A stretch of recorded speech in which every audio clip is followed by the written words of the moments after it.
Former United States of America President, USA, Joe Biden on Monday issued a statement thanking everyone for the love and care messages he received since, on Sunday, the personal office of the ex-president announced that the former North America country president has been diagnosed of aggressive cancer that has spread to the bones, with Joe Biden saying in the Monday message that cancer touches us all but him and his wife, Jill, are strongest in the broken places. The news of the former president's cancer diagnosis has become a major issue in the United States, especially in the media, with a video of the ex-president comforting the daughter of John McCain over McCain cancer diagnosis during a televised TV show years back, and President Donald Trump's son, Donald Trump Jr., resharing a 2022 video of Joe Biden personally announcing that he has cancer, now trending on the US media space.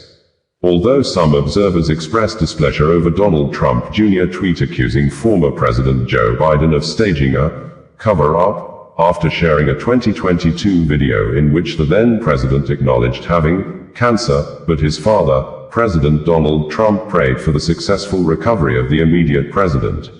President Donald Trump said, "Melania and I are saddened to hear about Joe Biden's recent medical diagnosis.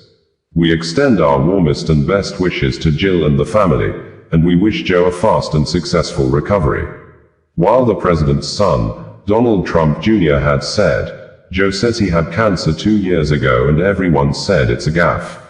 When he clearly had dementia, everyone said he's lucid. Now that he's no longer useful, they're all shocked that they missed it. Everyone was in on the cover-up. Who was running the country? We need accountability." That aside, former President Joe Biden expressed his gratitude on Monday for the love and support he and his family have received upon the news of his cancer diagnosis. In quotes, Joe Biden said, "Cancer touches us all. Like so many of you, Jill and I have learned that we are strongest in the broken places.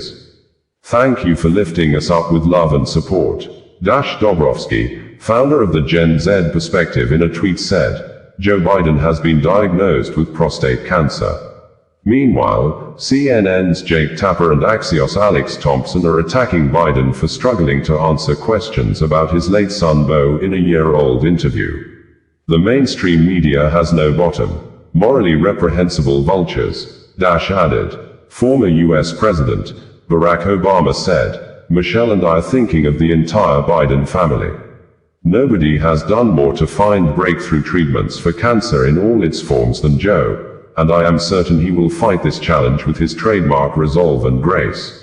We pray for a fast and full recovery."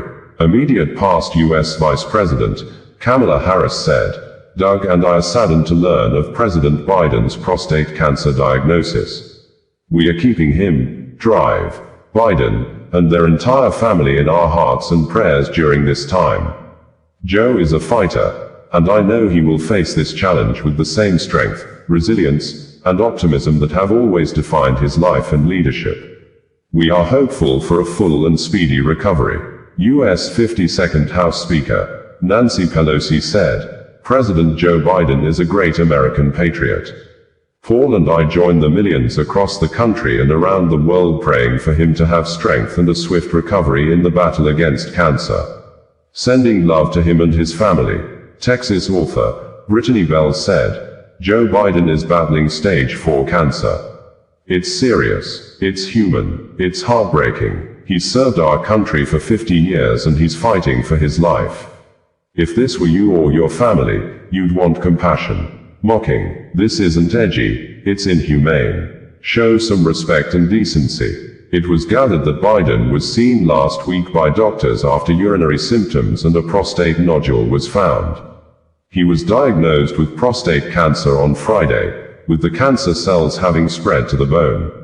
While this represents a more aggressive form of the disease, the cancer appears to be hormone sensitive, which allows for effective management, his office said.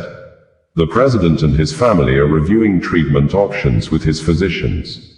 Prostate cancers, according to medical experts, are given a score called a Gleason score that measures, on a scale of 1 to 10, how the cancerous cells look compared with normal cells. Biden's office said his score was 9, suggesting his cancer is among the most aggressive. When prostate cancer spreads to other parts of the body, it often spreads to the bones. Metastasized cancer is much harder to treat than localized cancer because it can be hard for drugs to reach all the tumors and completely root out the disease. However, when prostate cancers need hormones to grow, as in Biden's case, they can be susceptible to treatment that deprives the tumors of hormones. It would be recalled that the health of Biden, 82, was a dominant concern among voters during his time as president. Associated Press reported that, after a calamitous debate performance in June while seeking re-election, Biden abandoned his bid for a second term. Then Vice President Kamala Harris became the nominee and lost to Republican Donald Trump, who returned to the White House after a 4-year hiatus. But in recent days, Biden rejected concerns about his age despite reporting in the new book, Original Sin, by Jake Tapper and Alex Thompson that AIDS had shielded the public from the extent of his decline while serving as president. In February 2023, Biden had a skin lesion removed from his chest that was a basal cell carcinoma, a common form of skin cancer. And in November 2021, he had a polyp removed from his colon that was a benign, but potentially pre-cancerous lesion. In 2022, Biden made a cancer moonshot, one of his administration's priorities with the goal of halving the cancer death rate over the next 25 years. The initiative was a continuation of his work as vice president to address a disease that had killed his older son, Beau, according to Associated Press. Osazuwa Radio, bringing you the news in a more digital way.